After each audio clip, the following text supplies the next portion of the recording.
Hello everyone. In the previous videos we have discussed solutions and suspensions.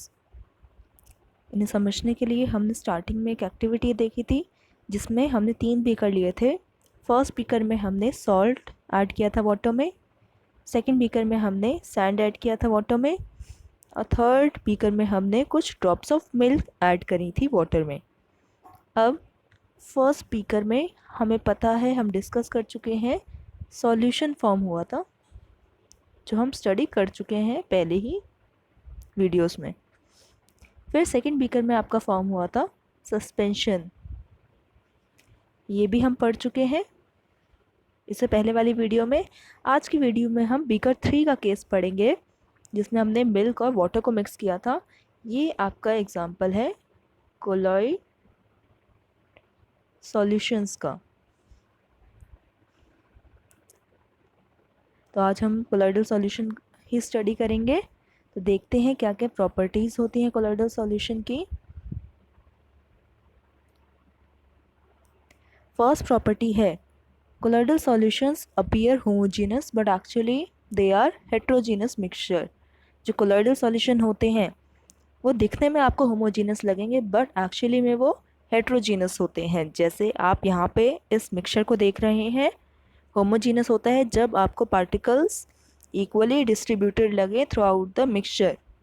इसमें आपको देखने में लगेगा कि वो जो मिल्क के पार्टिकल्स हैं वो पूरे वाटर में इक्वली फैले हुए हैं, बट ऐसा नहीं होता। एक्चुअली में यहाँ पे हेट्रोजीनस मिक्सचर है। फिर the next property is the size of the particle is too small to be individually seen by naked eyes. Colloidal solution में भी पार्टिकल का साइज इतना छोटा होता है कि you can not see them with your naked eyes. यहाँ पे आपको मिल्क के पार्टिकल्स नहीं दिख रहे, बट सॉल्यूशन के बराबर इनका साइज़ नहीं होता। इनका साइज़ सॉल्यूशन के पार्टिकल से बड़ा होगा, क्योंकि सॉल्यूशन के पार्टिकल्स को भी हम नेकेड आई से नहीं देख सकते और कोलॉइडल के पार्टिकल्स को भी हम नेकेड आई से नहीं देख सकते, बट कोलॉइडल सॉल्यूशन के पार्टिकल का साइज़ सॉल्यूशन से बड़ा होता है और सस्पेंशन से छोटा। अब ये हमें कैसे पता चलता है? ये हमें थर्ड प्रॉपर्टी से पता चलता है।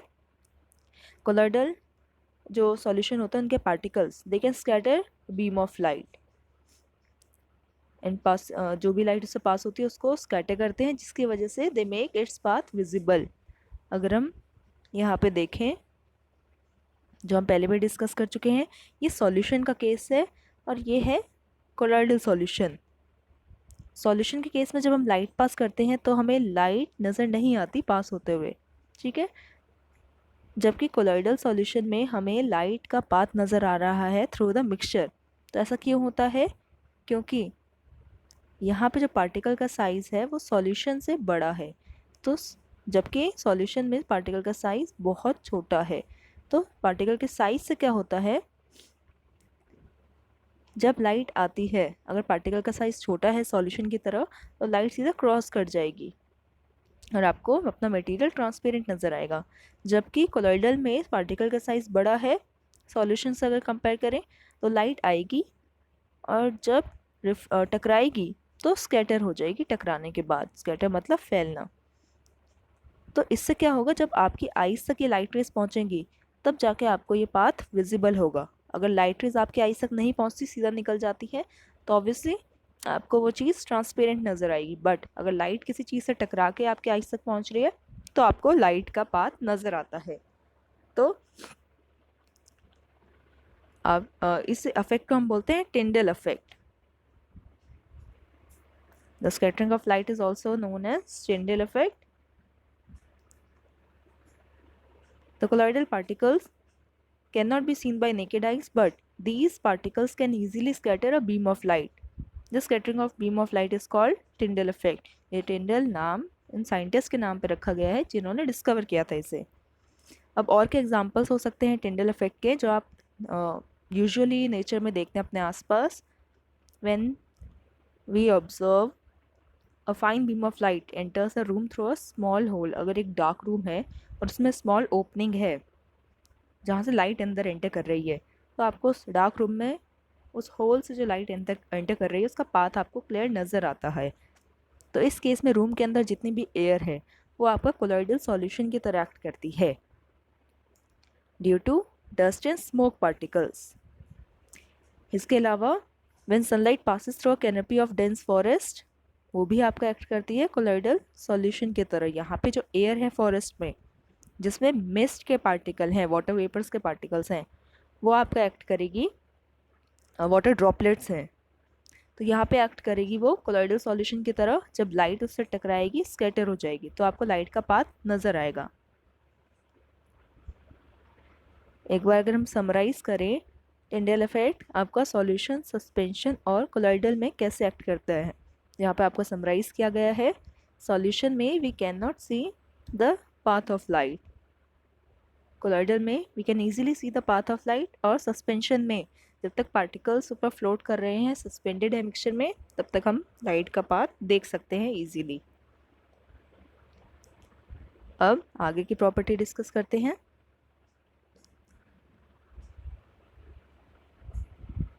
The next property is the particles do not settle down when left undisturbed। इसका मतलब है कोलॉइडल सॉल्यूशन भी आपका स्टेबल सॉल्यूशन होता है, क्योंकि जो पार्टिकल्स हैं वो नीचे सेटल डाउन नहीं होंगे अगर हम उसे अनडिस्टर्ब छोड़ भी दें, क्योंकि पार्टिकल थोड़े लाइट हैं तो फ्लोट ही करते रहेंगे, सस्पेंडेड ही रहेंगे आपके मिक्सचर में।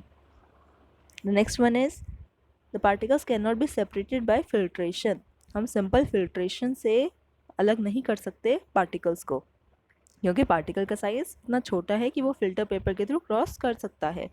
But centrifugation can be use to separate colloidal particles. But हम एक नया मेथड है सेंट्रीफ्यूगेशन, उसकी हेल्प से कोलॉइडल पार्टिकल्स को अलग कर सकते हैं।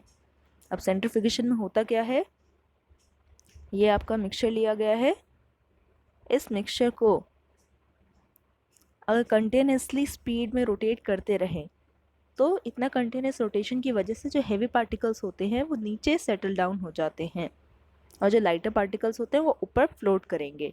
तो सेंट्रीफ्यूगेशन से स्पीड में अपने मिक्सचर को रोटेशन या स्पिन करने की वजह से जो डेंसर पार्टिकल्स होंगे वो नीचे सेटल हो जाएंगे, और जो लाइटर होंगे वो टॉप में फ्लोट करेंगे। तो इस तरीके से हम कोलॉइडल के पार्टिकल्स को अलग कर सकते हैं। तो ये थी प्रॉपर्टीज़।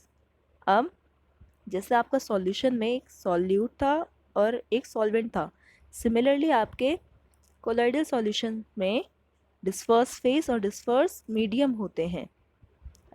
जैसे आपका सॉल्यूट होता है वैसे डिस्पर्स्ड फेज होते हैं, और जैसे आपका सॉल्वेंट होता है वैसे डिस्पर्सिंग मीडियम होते हैं।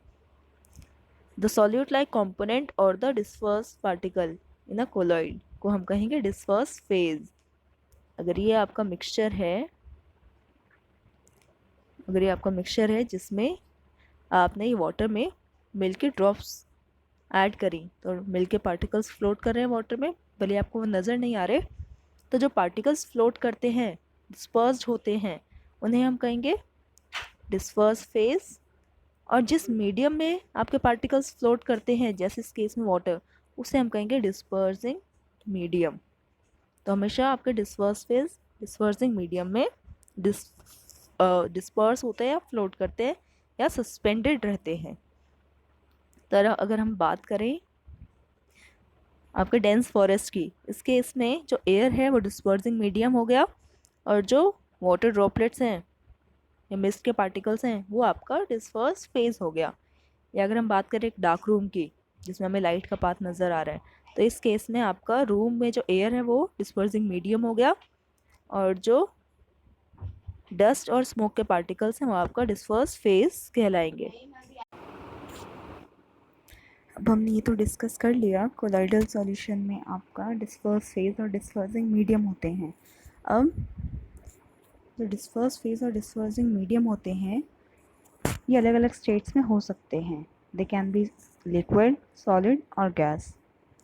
अब इसी पे डिपेंड करके कि आपका डिस्पर्स फेज का कौन सा स्टेट है और डिस्पर्सिंग मीडियम का क्या स्टेट है, इसी के बेसिस में कोलॉइडल सॉल्यूशंस के फर्दर टाइप्स क्लासीफाई किए गए हैं।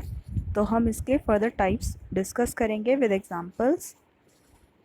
फर्स्ट जो है, इसमें जो डिस्पर्स फेज है वो लिक्विड स्टेट में है और डिस्पर्सिंग मीडियम गैस स्टेट में है। इसका मतलब है जो लिक्विड के पार्टिकल्स हैं वो गैस में सस्पेंडेड हैं। ऐसे टाइप से कोलॉइडल सॉल्यूशन को हम एरोसॉल बोलते हैं। इसके एग्जांपल हैं फॉग, क्लाउड्स और मिस्ट। जैसे आप देखेंगे ये फॉग और क्लाउड, इनमें क्या होता है, गैस में आपके लिक्विड्स के पार्टिकल्स सस्पेंडेड हैं। The next one is disperse phase solid and dispersing medium है गैस। इसे भी हम एरोसॉल बोलेंगे। जब भी आपका एयर टर्म आती है, ये आपके एयर से रिलेटेड होती है। तो इसके एग्जांपल हैं स्मोक और ऑटोमोबाइल एग्जॉस्ट। जो भी व्हीकल्स से जो आपका एग्जॉस्ट निकलती है या स्मोक होता है, तो स्मोक के छोटे छोटे पार्टिकल्स होते हैं, वो सॉलिड फॉर्म ही कहलाएंगे। ये भी आपका एयर में सस्पेंडेड है, इसे हम कहेंगे aerosol. The next one is disperse phase is in gas state and dispersing medium is in liquid state. इसे हम कहते हैं फोम, जैसे शेविंग क्रीम। शेविंग क्रीम में क्या होता है, आपका लिक्विड में गैस के जो पार्टिकल्स हैं वो सस्पेंडेड होते हैं, इसी वजह से आपका जो फोम है बड़ा स्पॉन्जी होता है। Next one is when the disperse phase and dispersing medium both are in liquid state, इन्हें हम बोलते हैं इमल्शन। जैसे मिल्क या फेस क्रीम, आपने इमल्शन पेंट्स में भी सुना होगा, तो इसके एग्जांपल्स हो गए मिल्क एंड फेस क्रीम। इसमें लिक्विड के पार्टिकल्स जो होते हैं वो लिक्विड में ही सस्पेंडेड होंगे। The next one is when disperse phase in solid state and dispersing medium is in liquid state। जो सॉलिड के पार्टिकल्स हैं वो लिक्विड में सस्पेंडेड हैं, इन्हें हम बोलते हैं sol. Milk of magnesium and mud are example of these types of colloidal solution. इसमें हम क्या देखते हैं, लिक्विड मीडियम में सॉलिड के पार्टिकल सस्पेंडेड होते हैं। जैसे जो मड होता है उसमें सॉइल के पार्टिकल्स आप देखोगे सस्पेंडेड होंगे, फ्लोट करेंगे। तो ये आपका एग्जांपल है सॉल का। The next one is when disperse phase in gas state and dispersing medium is in solid state. जो गैस है वो सॉलिड में सस्पेंडेड है, तो ऐसे टाइप के कोलॉइडल सॉल्यूशन को भी हम फोम कहते हैं। ये वाले फोम और इस वाले फोम में क्या डिफरेंस है, ये वाला फोम आपका फ्लो करेगा, मतलब लिक्विड स्टेट में होता है और उसमें गैस आपका प्रेजेंट है। ये आपका थोड़ा सॉलिड इन स्ट्रक्चर होगा, ठीक है। इसके एग्जांपल हो जाएंगे जैसे रबर, स्पॉन्ज। अगर हम यहाँ पे देखें, ये हो गया स्पॉन्ज, रबर और फोम। ये स्टोन है एक टाइप का, इसमें आप होल्स देख रहे हैं, तो ये होल किसकी वजह से, गैस की वजह से। तो ये एग्जांपल है जब सॉलिड में गैस सस्पेंडेड होती है। जब डिस्पर्स फेज आपका गैस होगा, डिस्पर्सिंग मीडियम होगा सॉलिड। ऐसे टाइप के हम कोलॉइडल सॉल्यूशन को कहेंगे फोम। अब आता है जब लिक्विड आपका सॉलिड में सस्पेंडेड होगी, ऐसे टाइप के हम कोलॉइडल सॉल्यूशन को बोलते हैं जेल। जैसे जेली हो गई, चीज़ हो गया, बटर हो गया। आप देखते हैं ये सेमी सॉलिड है क्योंकि इसमें सॉलिड में लिक्विड के पार्टिकल सस्पेंडेड हैं, तो इस वजह से आपका ये थोड़ा सेमी सॉलिड फॉर्म में होता है। इन्हें हम कहते हैं gel. The next one is when solid disperse phase है और सॉलिड ही डिस्पर्सिंग मीडियम है, इस केस में हम कहेंगे सॉलिड सॉल। एग्जाम्पल होगा इसके कलर्ड जेमस्टोन और मिल्की ग्लास, ठीक है। कलर्ड जेमस्टोन्स हो गए। मिल्की ग्लास क्या होता है, जो वाइटिश ग्लास होता है। यहाँ पे हम देखेंगे ये इतना पार्ट ग्लास का ट्रांसपेरेंट है, जबकि इतना पार्ट थोड़ा सा वाइटिश इन कलर है। तो जो वाइटिश कलर होता है वो कैसे होगा, उसमें आपके सॉलिड में सॉलिड मिक्स किया जाता है, ठीक है। इसे हम मिल्की ग्लास बोलेंगे। जैसे हमने ट्यूबलाइट की जो ग्लास होता है, आउटर ग्लास, वो भी मिल्किश होता है। तो ये आपके एग्जाम्पल हैं सॉलिड सॉल के। तो ये हमने टाइप्स पढ़ लिए कोलॉइडल सॉल्यूशंस के।